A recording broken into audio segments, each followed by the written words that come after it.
¿Se os ve bien desde aquí?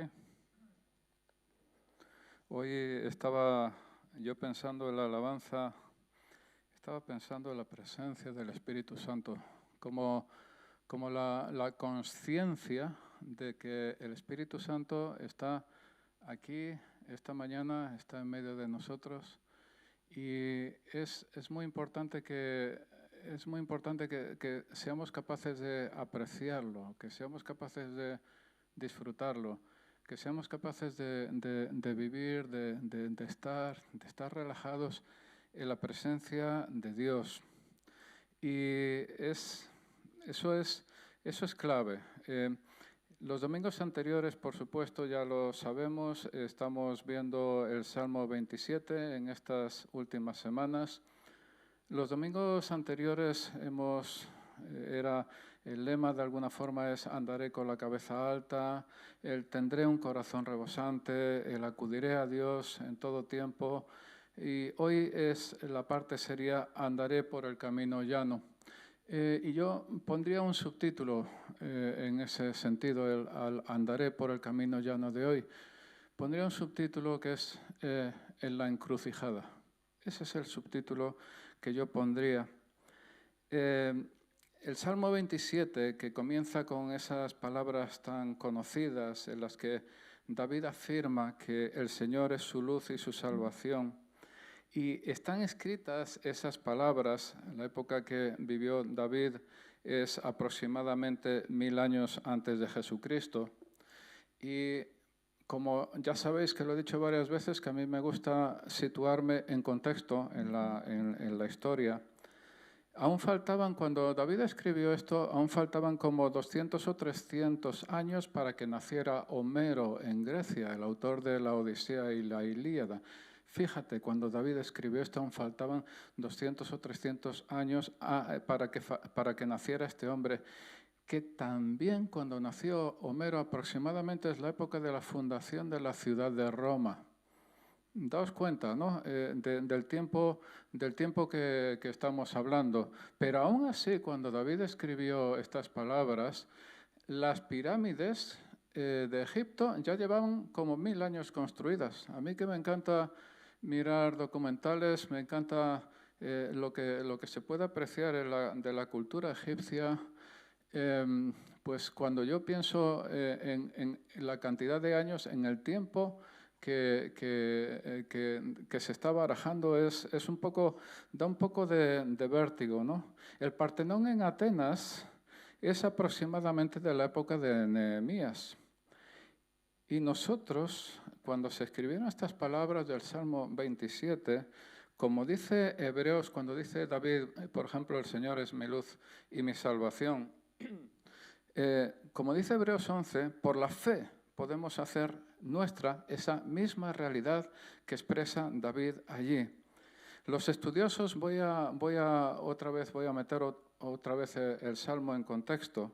Los estudiosos encuentran dos partes en ese Salmo. En la primera, entre los versículos 1 y 6, se expresa vívidamente la fe de David en Dios, que lo ha sostenido en sus dificultades y lo ha llevado triunfante a través de ellas, del mismo modo que en 2 de Corintios puedes leer que Dios en Cristo nos lleva siempre en triunfo. Es poco lo que hay aquí, ¿verdad? Hay tantos versículos en la Biblia que es para perderse toda la vida en ello.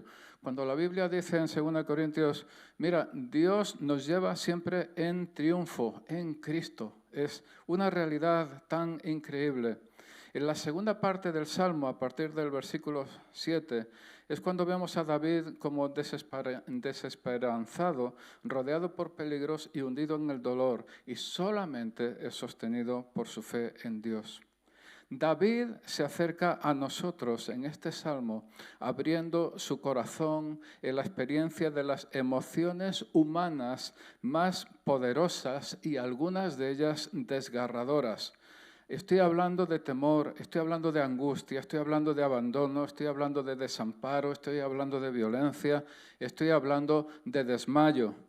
Y también nos detalla el tipo de persona por el que estaba sufriendo esas experiencias: malhechores, adversarios, enemigos y, de forma muy gráfica, los que quieren devorar sus carnes y los que respiran violencia.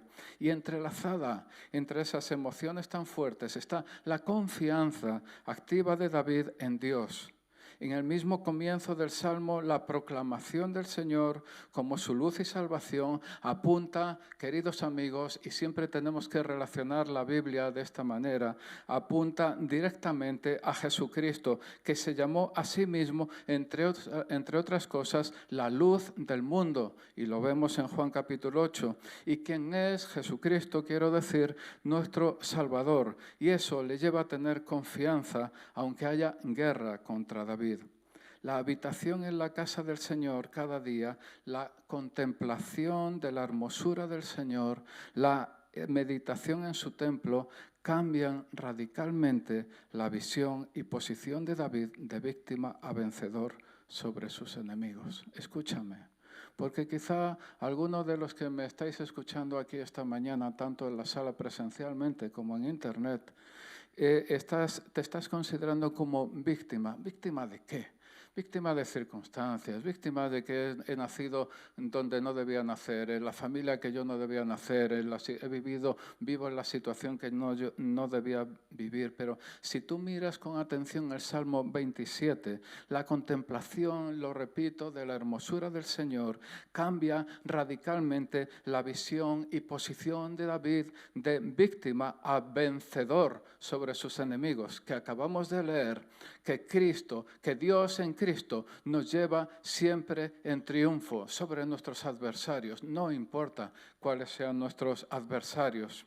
La segunda parte del Salmo, a partir del versículo 7, expresa el clamor del salmista cuando está experimentando la lucha. Cuando antes ha hablado de su deseo de contemplar la hermosura del Señor en su templo, ahora clama por ello como su verdadera pasión. Hay algunas cosas que jamás están en duda, que David era un hombre apasionado, ¿verdad? Apasionado en todo lo que puedes ver en la Biblia, y que anhelaba vivir en la propia presencia de Dios. Y de alguna forma, por eso he querido poner este subtítulo a la palabra de hoy, en la encrucijada. Todos nosotros, queridos amigos, nos hemos encontrado con encrucijadas en la vida, y estoy seguro de que alguno de los que esta mañana me estáis escuchando o me estáis viendo, os sentís en un cruce de caminos, y con todo corazón, cuando te encuentras en un cruce de caminos, quieres seguir el camino correcto, pero a veces, con frecuencia o quizá con demasiada frecuencia, no acertamos a saber cuál es ese camino más adecuado. Y llegamos al núcleo de la palabra de hoy, centrada en el versículo 11, que según la Biblia de las Américas, que es la que tenemos habitualmente en proyección, dice: Señor, enséñame tu camino y guíame por senda llana por causa de mis enemigos. Y el 12, no me entregues a la voluntad de mis adversarios, porque testigos falsos se han levantado contra mí y los que respiran violencia. Y de nuevo esa experiencia está apuntando hacia Jesús. Según la Biblia al día, una paráfrasis, harás bien en consultar, y hoy en día es tan fácil consultar distintas versiones de la Biblia, distintas paráfrasis. Recordad que una paráfrasis se permite licencias de traducción que una traducción estándar de la Biblia no puede permitirse. Entonces, giros quizá que buscan hacer más entendible la palabra de Dios, pero quizá no son tan fieles al original, ¿no? Pues según la Biblia al día, que es una paráfrasis, diría así: Señor, dime qué he de hacer, dímelo con claridad, pues estoy rodeado de enemigos que me acechan. No dejes que me atrapen, Señor, no permitas que yo caiga en sus manos, porque me acusan de lo que jamás he cometido y se pasan el tiempo maquinando crueldades. La Biblia de Jerusalén en este punto, en una muy buena versión, dice: señálame, Señor, tu camino, guíame por senda llana, pues tengo enemigos.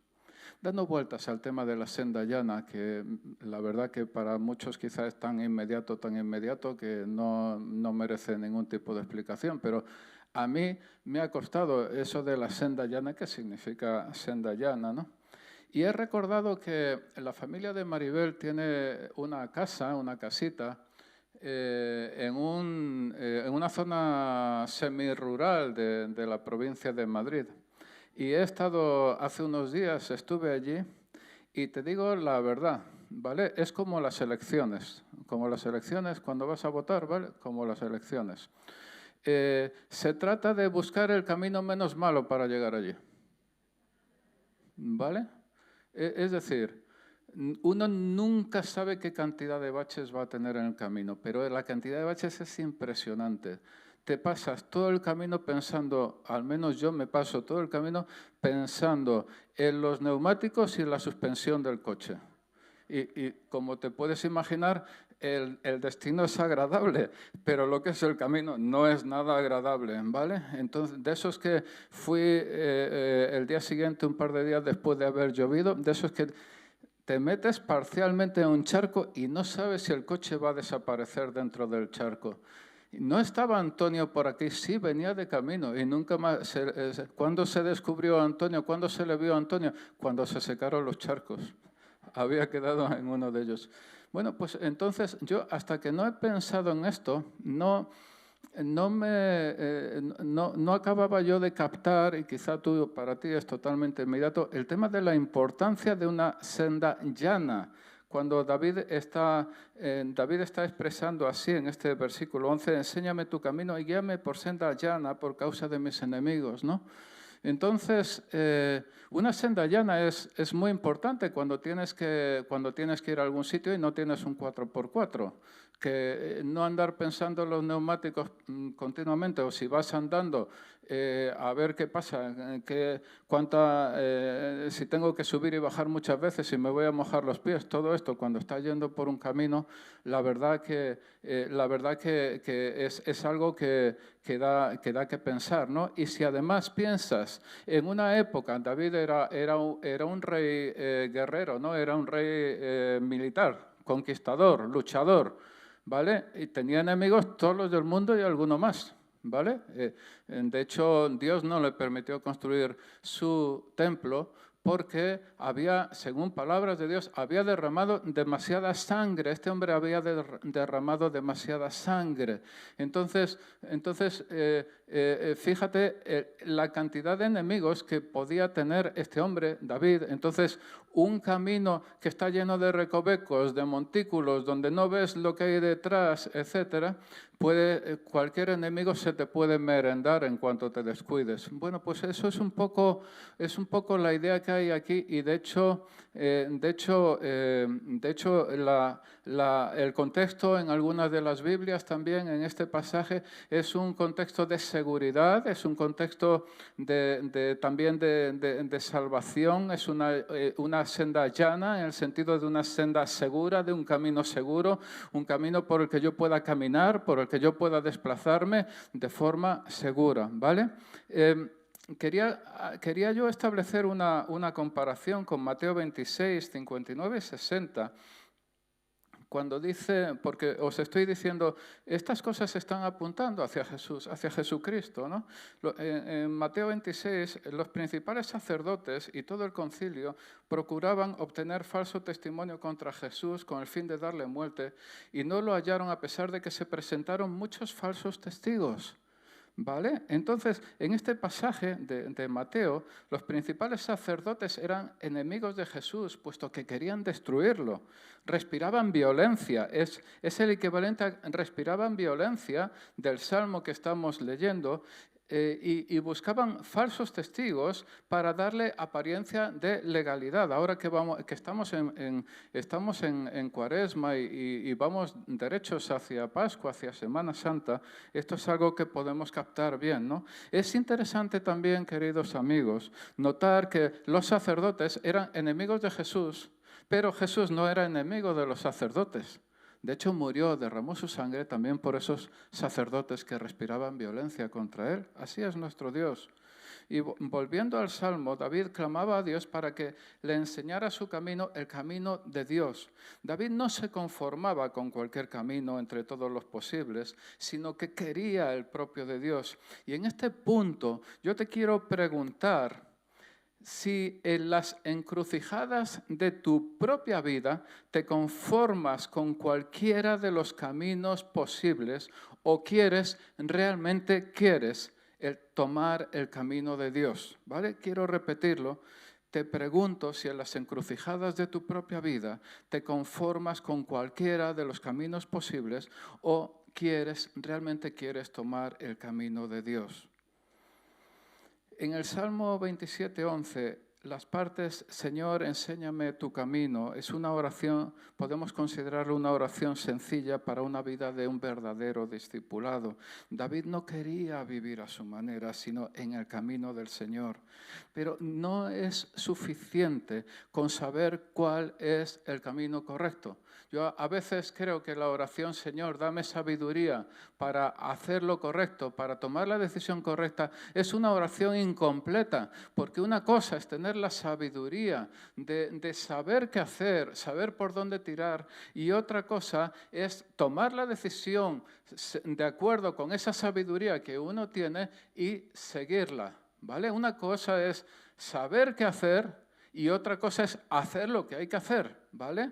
Entonces, cuando está orando David, guíame por senda llana o de rectitud por causa de mis enemigos, está diciendo, tenemos que tenerlo en cuenta, está diciendo antes, Señor, enséñame tu camino, y ahora, guíame por senda, guíame por ese camino. Luego David está dispuesto no solo a saber cuál es el camino que hay que seguir en la encrucijada, sino a seguir ese camino. No como nosotros a veces, ¿lo quieres verde o azul?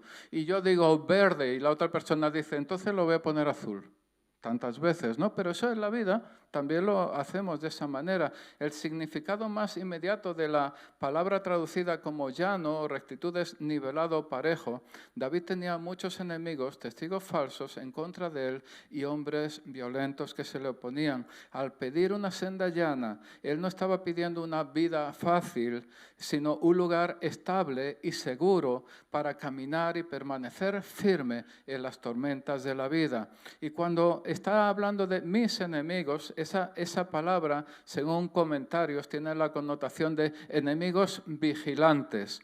Es la de enemigos escondidos para emboscar, esperando para atraparlo desprevenido al atacarlo de una manera traicionera. La senda de rectitud que él pide es una donde no vaya a haber escollos o escondrijos para esos enemigos. Quiero establecer una asociación con algunos otros pasajes, ¿vale? El Salmo, cuando dice, de nuevo, Salmo 27:11, es nuestra base, ¿no? Señor, enséñame tu camino. Encontramos que en el Salmo 25, versículos 4 y 5, Salmo 25, versículos 4 y 5, dice, Señor, muéstrame tus caminos, ¿vale? La oración base lo mismo, y enséñame tus sendas, ¿vale? Y aquí dice, enséñame, guíame en tu, tenemos aquí el guíame en guíame en tu verdad, ¿vale? Es que lo he puesto en un color, que cuando le he puesto un fondo, entonces no se ve la palabra. Un verde sobre azul, no escribas en verde sobre azul que la pierdes la palabra, ¿vale? Guíame en tu verdad, entonces muéstrame tus caminos, guíame en tu verdad y enséñame porque tú eres el Dios de mi salvación. En ti espero todo el día. De nuevo apunta hacia Jesús el camino, ¿verdad? Muéstrame tus caminos y luego dice, guíame tu verdad, pero Jesús dijo, y yo soy el camino y la verdad y la vida, continuamente apuntando hacia Jesús. Y el Salmo 86:11 que dice, enséñame, oh Señor, tu camino, andaré en tu verdad. De nuevo andaré en tu verdad. Pero aquí dice algo que me ha llamado la atención de una forma increíble. Esta parte del versículo, ¿no? Enséñame, oh Señor, tu camino, andaré en tu verdad. Y unifica mi corazón para que tema tu nombre. Es la primera, esto lo han puesto ayer en la Biblia porque yo nunca lo había leído. unifica.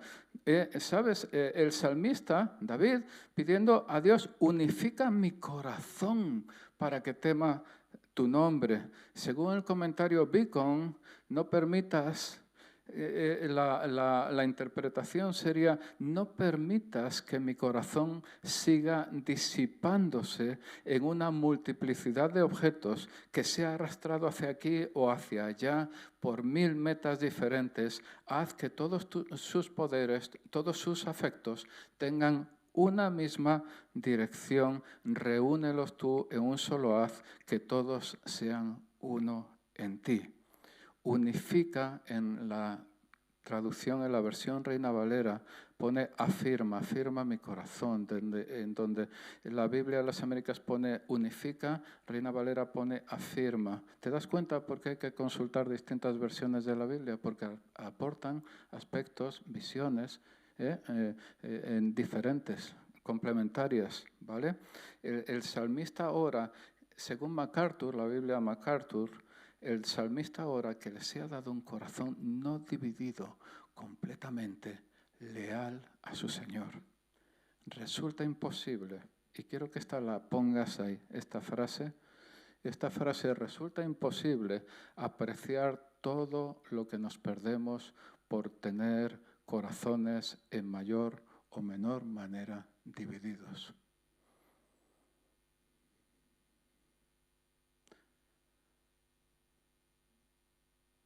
Resulta imposible apreciar todo lo que nos perdemos por tener corazones en mayor o menor manera divididos.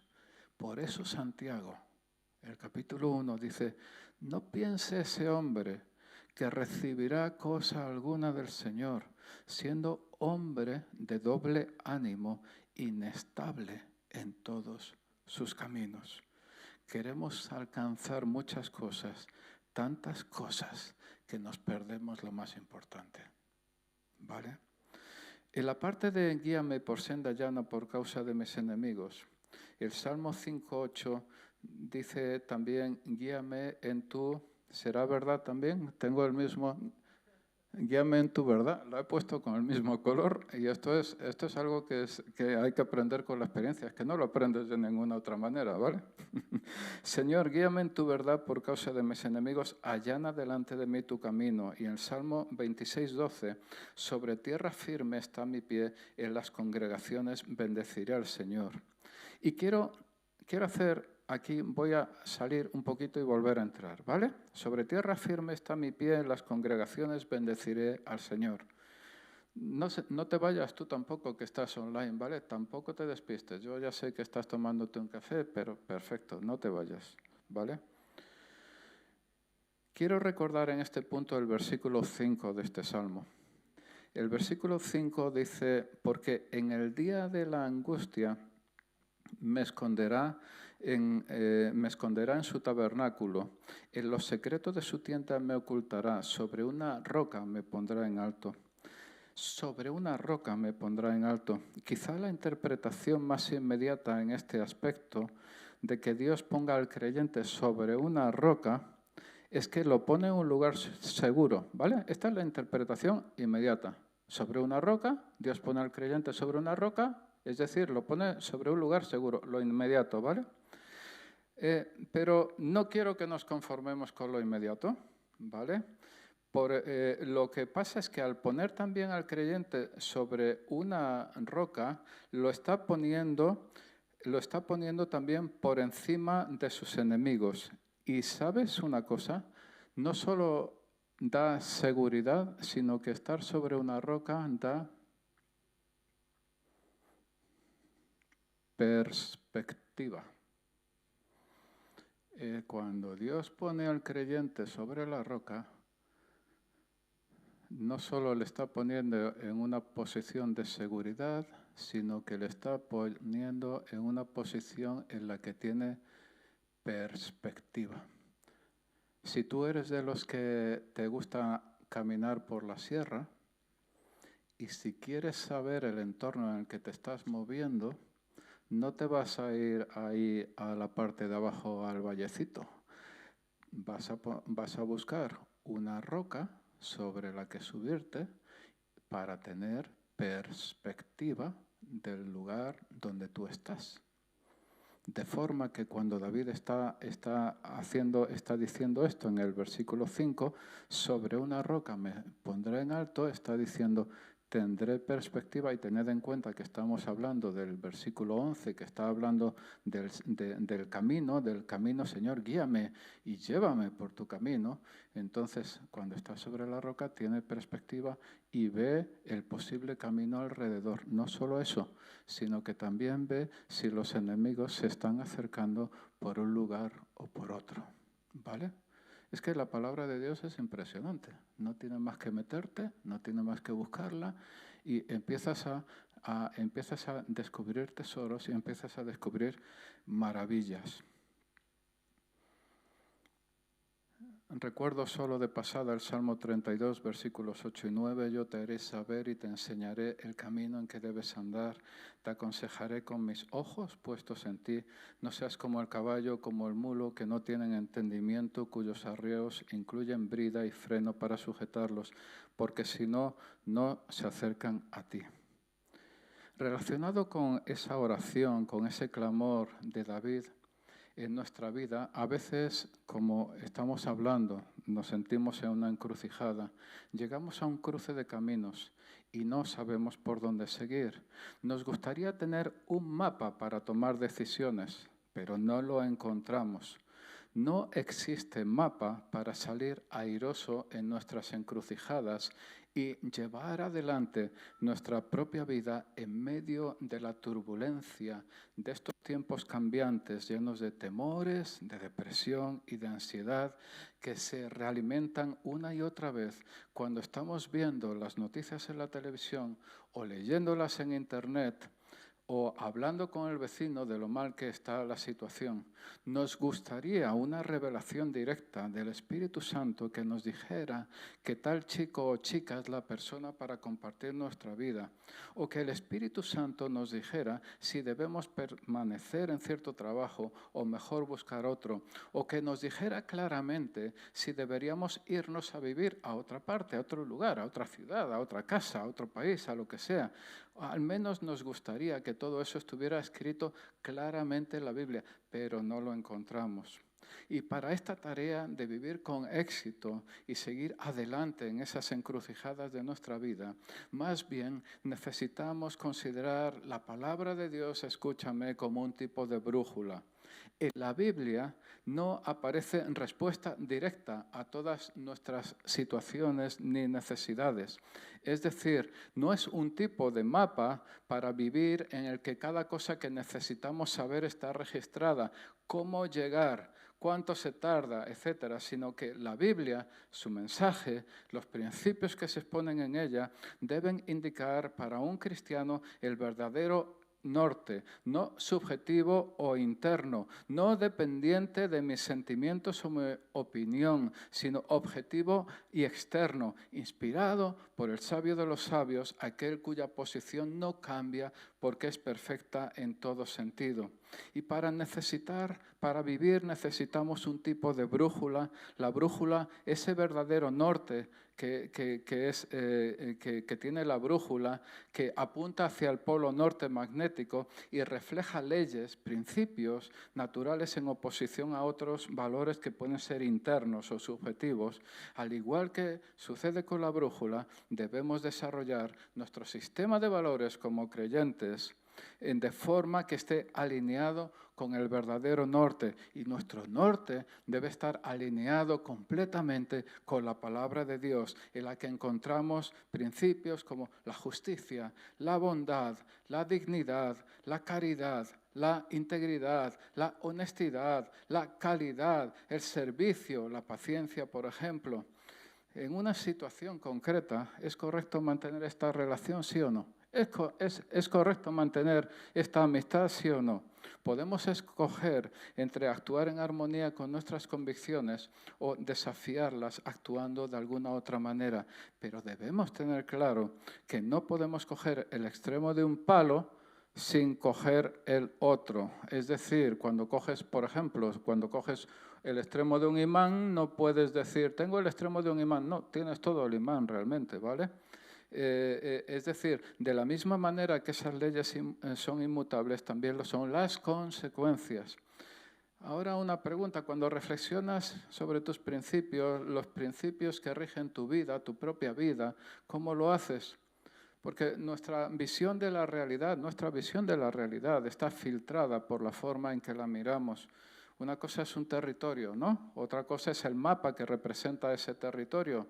Cuanto más preciso sea el mapa, mejor podemos recorrer ese territorio. Si quiero ir de Madrid a Barcelona, pues en coche, pues miro un mapa, o porque yo todavía tengo un mapa de papel, ¿vale? Miro un mapa, o conecto Google Maps y sigo las indicaciones hasta llegar a mi destino, ¿vale? Recordad que estamos hablando del Salmo 27, 11, que está hablando del camino. Muéstrame tu camino, ¿vale? Nunca perdamos esto de referencia, ¿vale?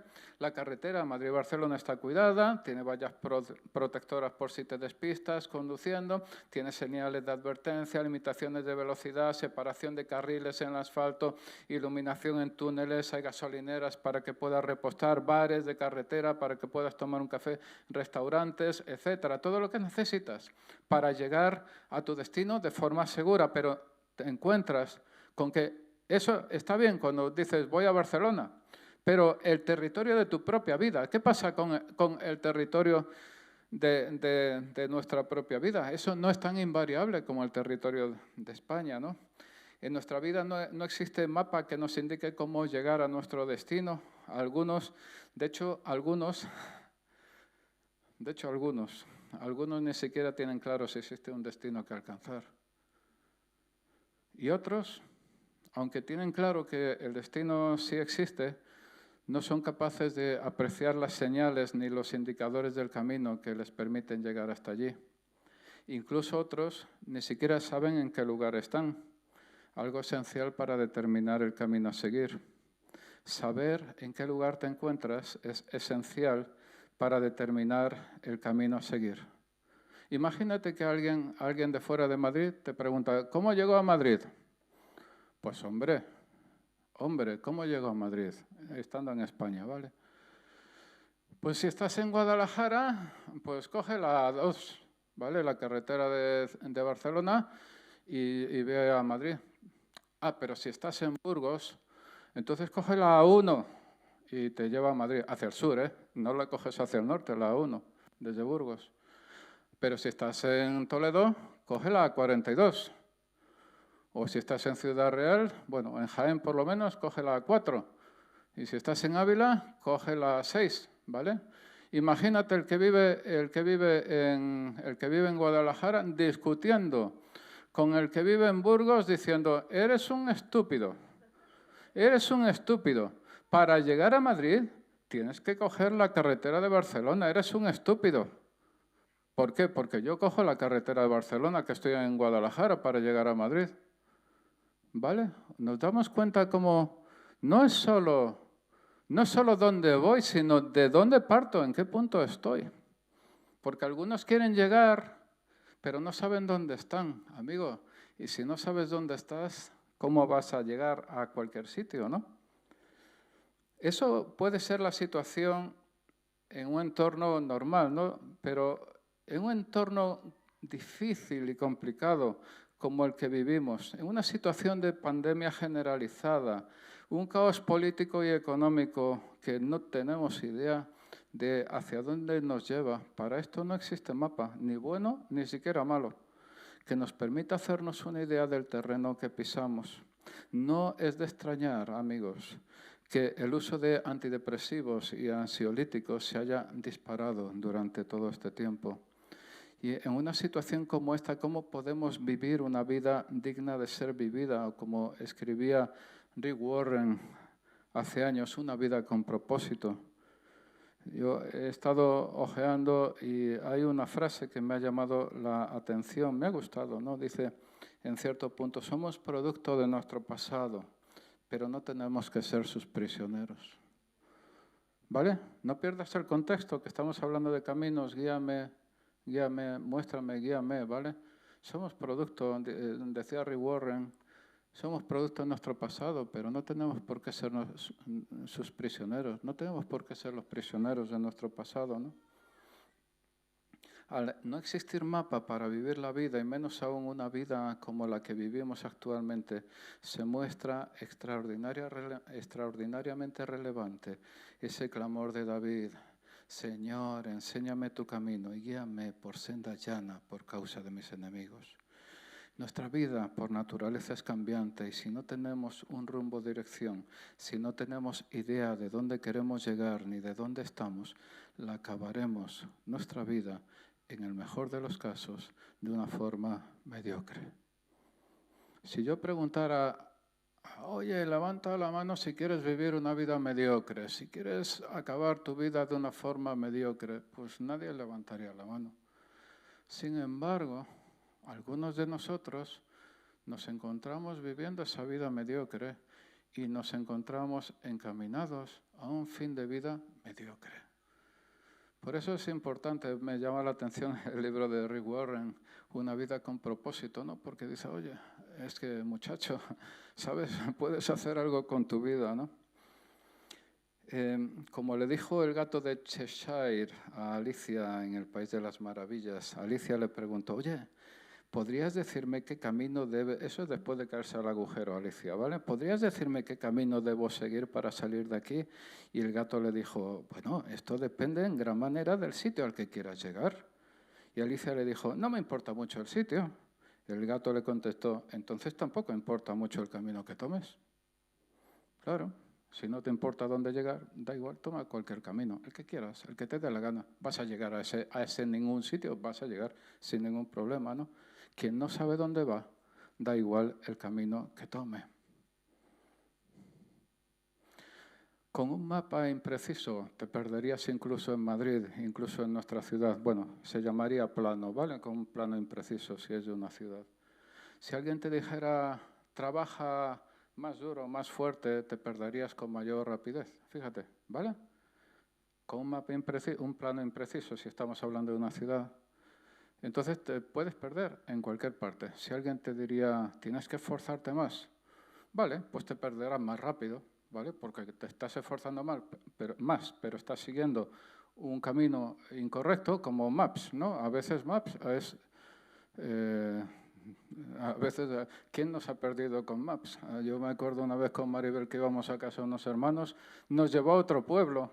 Cuando nos dimos cuenta, nos había sacado ya a la carretera. Digo, ¿cómo es posible? Pero si aquí se ha terminado la población a la que íbamos y ahora nos ha sacado a carretera, ¿no? Y efectivamente el mapa, pues Maps, ¿vale? Que será perfecto, pero no lo es. Entonces nos había sacado el pueblo, nos había perdido completamente, ¿vale? Entonces, si sigues un mapa equivocado, pues, y alguien te dice, esfuérzate más, pues te esforzarás más. Cuanto antes, o sea, va a ser un desastre más rápido, ¿no?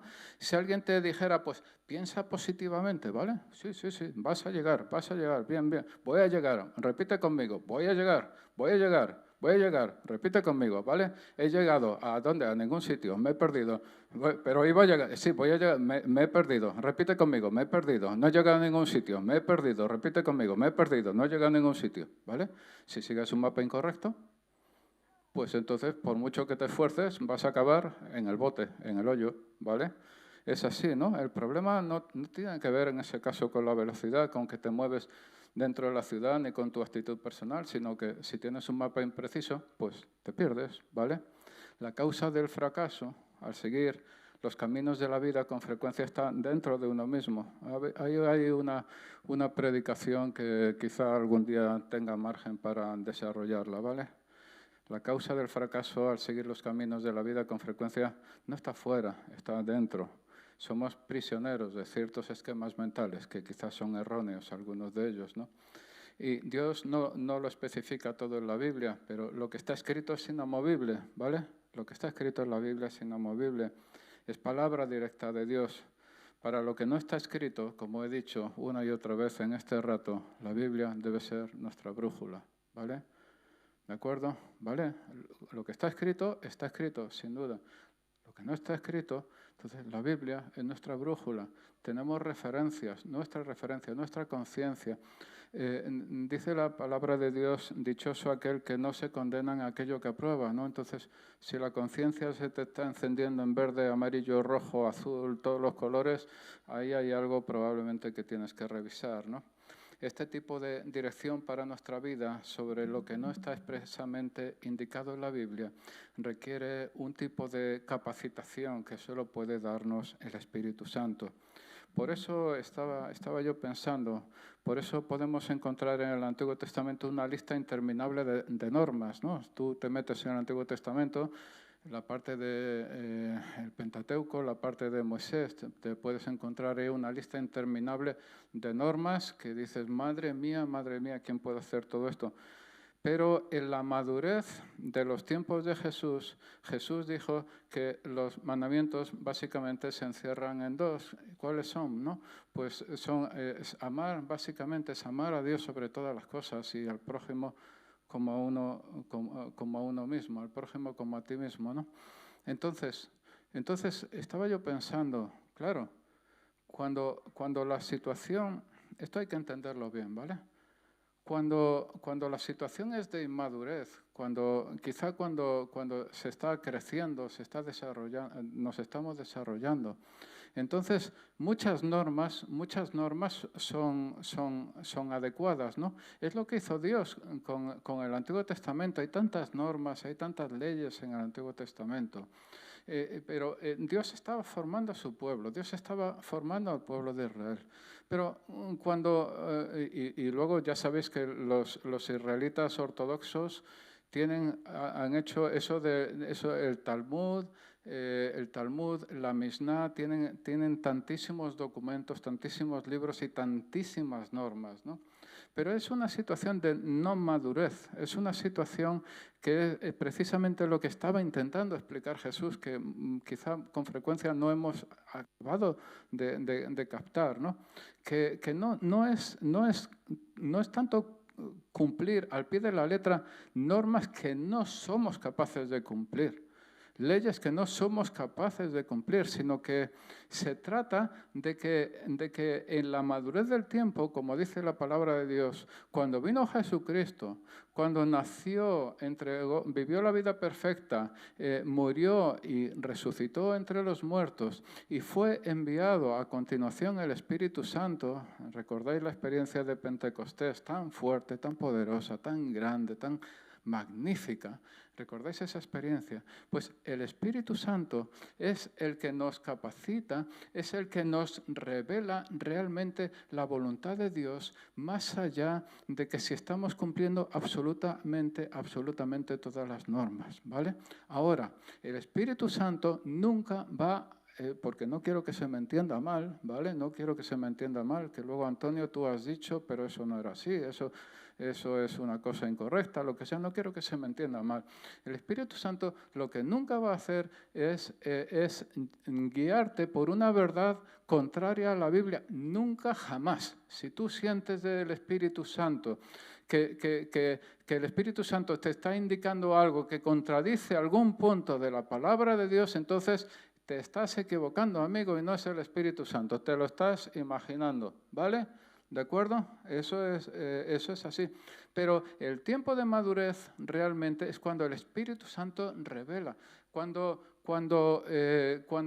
en la encrucijada o relacionado con el versículo 11 de este Salmo 27, cuando en el clamor de David, que David quiere realmente seguir el camino del Señor, nosotros en nuestra propia vida diaria, hoy en pleno siglo XXI, en plena pandemia, en la situación que Dios nos ha dado para vivir, no se trata, nosotros no tenemos que vivir una serie de normas, muchísimas normas, sino que tenemos que ver realmente qué es lo que está escrito en la palabra de Dios. Tenemos que revisar bien la palabra de Dios y si no hay algo específico dirigido a nuestra situación concreta, entonces, amigo, la brújula es la palabra de Dios. Entonces, entendemos por el contexto, buscamos la voluntad de Dios, buscamos la revelación del Espíritu Santo. También es bueno, es importante que estemos en sintonía con todos, con el conjunto de la Iglesia, porque yo me puedo creer algo que no sea cierto, entonces que estemos en sintonía con el conjunto de la Iglesia, y eso es lo que consideramos la palabra, la revolución, la revelación de Dios, ¿no? Y esa es madurez, y esa es una situación de madurez, ¿vale? ¿De acuerdo? El primer nombre que recibieron los seguidores de Jesús fue los del camino. Un nombre realmente importante porque era el que se dieron ellos a sí mismos. Y el nombre cristiano les fue dado por los otros, por los paganos de Antioquía. Primeramente los cristianos se llamaban a sí mismos los del camino, y es importante porque significa que se veían a sí mismos en camino. Esta idea sugiere que la fe en Cristo no es algo adquirido, estático o pasivo, sino más bien algo dinámico, activo, en movimiento. Por supuesto que esta idea del camino está inspirada en el propio Maestro. Quiero llamar al equipo de alabanza, por favor. No quiero que nos despistemos.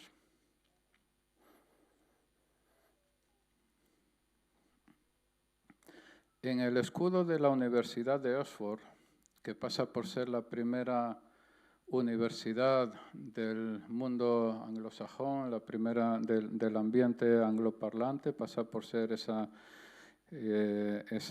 aproximadamente el siglo XI, es decir, el mundo angloparlante, pero el idioma, pues como podía ser el idioma castellano del siglo XI, ¿no? Se ha debido desarrollar mucho desde entonces, ¿no? En el escudo de la Universidad de Oxford, una de las instituciones académicas punteras en el mundo, fundada en ese siglo aproximadamente el XI, se puede leer en latín el principio del Salmo 27. El Señor es mi luz. ¿Vale? El escudo de la Universidad de Oxford tiene esas palabras. El Señor es mi luz. Y yo quiero aprovechar para dirigirme en este momento a los estudiantes de cualquier nivel, ¿no? No me importa si estás en primaria, en secundaria, en la universidad, estás haciendo un posgrado, estás haciendo un máster, eso a mí no me importa, ¿no? Si eres creyente, tienes la responsabilidad de sacar el mejor rendimiento a aquello que estás estudiando.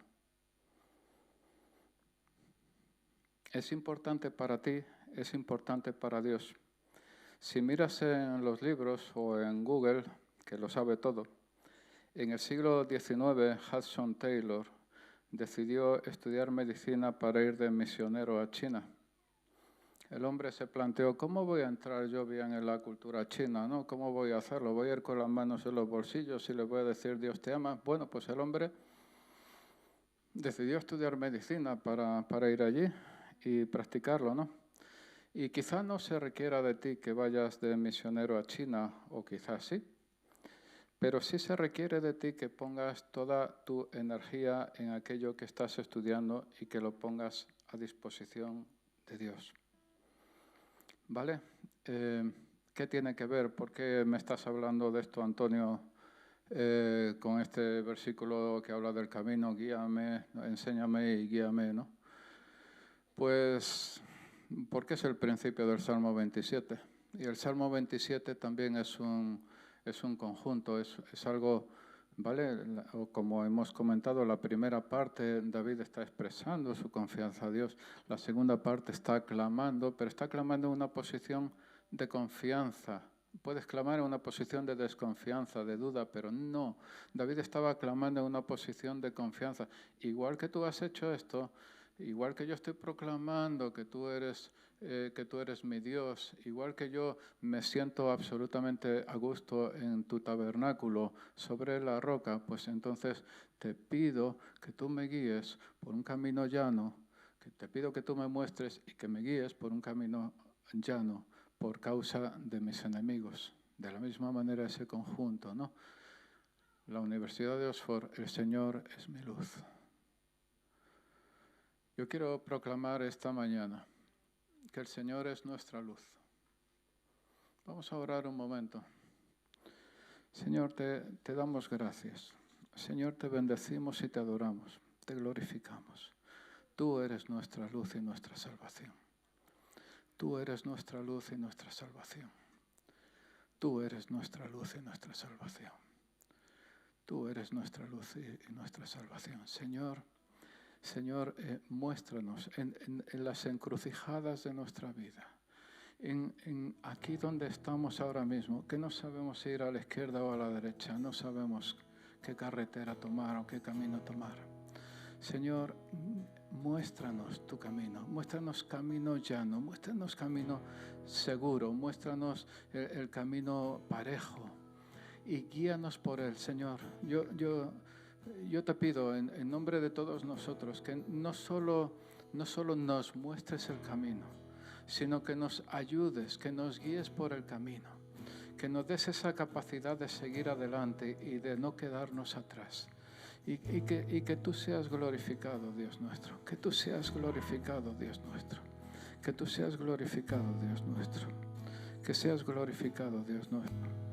Hay personas que están aquí esta mañana y también están aquí presencialmente y también que están aquí en internet, que cuando yo he estado hablando del cruce, de la encrucijada, realmente Dios te ha mostrado el camino que tienes que tomar en cierta posición que tú estás en este momento. Dios te lo ha mostrado, Dios te ha mostrado, estoy seguro, ¿vale? Estoy seguro. Y no se trata de levantar la mano ni nada de eso, ¿vale? Pero yo te quiero retar esta mañana en ese sentido a que tú sigas la guía del Espíritu Santo. Tú sabes lo que tienes que hacer, pues hazlo. No se trata solo de pedir. Dios está simplemente hay bendiciones que están detenidas delante de ti porque no estás tomando el camino correcto, pero Dios quiere resolverlo, Dios quiere ayudarte en ese sentido. De la misma manera, si no has entregado tu vida a Jesucristo como Señor y Salvador, aquí tanto los que estáis aquí presencialmente, habla con alguna de las personas que están sirviendo en la entrada o alguien que te haya traído. Si nos estás viendo en internet, yo te animo a tomar contacto con la iglesia, escribir, como ha dicho Rebeca, el punto de oración. Mira, necesito tal cosa, necesito luz, quiero acercarme a Jesús y no sé cómo hacerlo. Yo quiero animarte en esta mañana en nombre de Jesucristo. Adelante.